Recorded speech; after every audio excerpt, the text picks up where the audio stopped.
اعلان کہہ رہا ہوں کہ میں رافضی ہوں، اعلان کہہ رہا ہوں کہ میں رافضی ہوں۔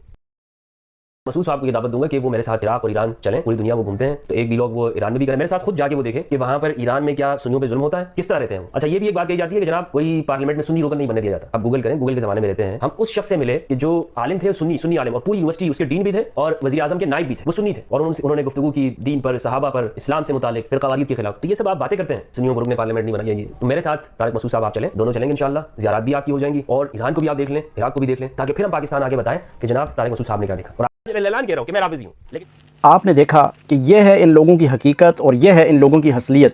اب یہ شخص جو کہہ رہا ہے کہ میں رافضی ہوں، اور پھر یہ کہہ رہا ہے کہ رہتا پاکستان میں، کھاتا پاکستان کا،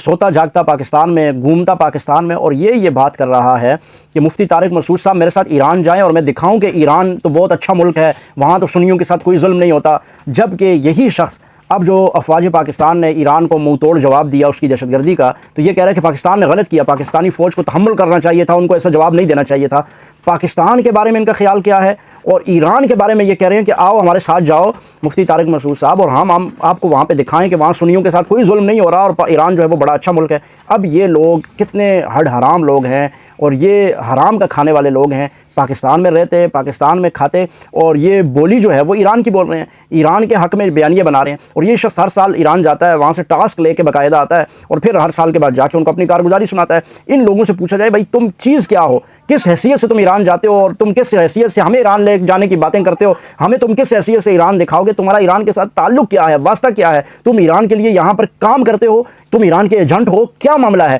اور ان کی کڑی نگرانی ہونی چاہیے، کڑا احتساب ہونا چاہیے۔ اور یہ شخص پھر آگے کہہ رہا ہے کہ وہاں جو ہے اہل سنت کے لوگ وہاں پہ صحابہ کے فضائل بیان کرتے ہیں، وہ بھی ایسے ہی ہوں گے جس طرح تو ہے، اپنے آپ کو تم بھی اہل سنت ہی کہتا ہے۔ لیکن ابھی آپ سنیے کہ یہ کیا کہہ رہا ہے۔ یعنی مجھے اس میں کوئی شرم کوئی عار نہیں ہے، میں بابا کے دوہل یہ بات کہتا ہوں کہ اگر آپ سب لوگ جناب حضرت ابوبکر رضی اللہ تعالیٰ عنہ کے ساتھ کھڑے مسئلہ فتح کے اندر، تو میں سیدۃ النساء العالمین فاطمۃ الزہراء صدیقہ طیبہ طاہرہ علیہ السلام ان کے ساتھ کھڑا ہوں، اس میں کوئی شرم کوئی عار کوئی جھجک نہیں ہے مجھے۔ دیکھیے آپ نے سنا کہ یہ کہہ رہا ہے کہ میں حضرت فاطمہ اور حضرت ابوبکر جب آمنے سامنے ان کا باغ فدق کا معاملہ ہے تو میں فاطمہ رضی اللہ تعالیٰ عنہ کے ساتھ ہوں، ابوبکر کے ساتھ نہیں ہوں، جبکہ ایسا کوئی معاملہ ہے ہی نہیں۔ اہل سنت کے نزدیک تو صرف ایک مطالبہ سامنے آیا، حضرت ابوبکر نے حدیث رسول اللہ صلی اللہ علیہ وسلم کے سامنے رکھی، تو فاطمہ رضی اللہ تعالیٰ عنہ سے یہ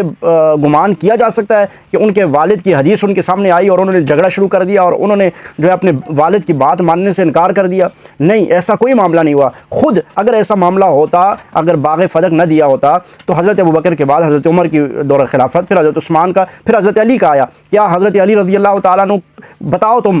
فضل ہمدرد سے میرا سوال ہے کہ وہ بتائے کہ حضرت علی کس کے ساتھ تھے، حضرت ابوبکر کے ساتھ یا حضرت فاطمہ کے ساتھ؟ جھگڑا پہلے تو تھا ہی نہیں، لیکن تمہارے اصول کے مطابق، تمہارے پروپیگنڈے کے مطابق اگر یہ سوچا جائے کہ جھگڑا تھا تو حضرت علی باغ دینے والوں میں تھے یا باغ نہ دینے والوں میں تھے؟ آپ بتاؤ۔ یہ ظاہر حضرت علی نے وہ باغ حضرت فاطمہ کو نہیں دیا، اس کا مطلب کہ وہ حضرت ابوبکر کی سائڈ تھے، وہ حضرت ابوبکر کے فیصلے کے ساتھ تھے، وہ حضرت فاطمہ رضی اللہ تعالیٰ عنہ کے ساتھ نہیں تھے۔ اور پھر آگے چلو، حضرت حسن کی حکومت آئی، 6 مہینے حکومت کی، کیا حضرت حسن رضی اللہ تعالیٰ عنہ جو حضرت فاطمہ رضی اللہ تعالیٰ عنہ کے بیٹے ہیں وہ کس کے ساتھ ہیں؟ وہ ابوبکر رضی اللہ تعالیٰ عنہ کے فیصلے کے ساتھ ہیں یا سیدہ فاطمہ زہرا رضی اللہ تعالیٰ عنہ کے ساتھ ہیں؟ آپ بتاؤ۔ ہمارے نزدیک تو کوئی ایسا معاملہ نہیں ہے، تمہارے نزدیک تمہارے پروپیگنڈے اور سازش کے تحت تم نے جو امت میں پھوٹ ڈالی ہے، وہ پروپیگنڈا کرتے ہوئے تم کہہ رہے ہو کہ یہ دو الگ الگ لوگ۔ تو تم بتاؤ کہ حضرت علی رضی اللہ تعالیٰ نے باغ دیا اپنے دور حکومت میں یا حضرت حسن نے دیا؟ پھر خود حضرت زین العابدین جو حضرت علی رضی اللہ تعالیٰ عنہ کے بیٹے ہیں، جو کربلا میں موجود تھے، کسی صاحب نے ان سے کہا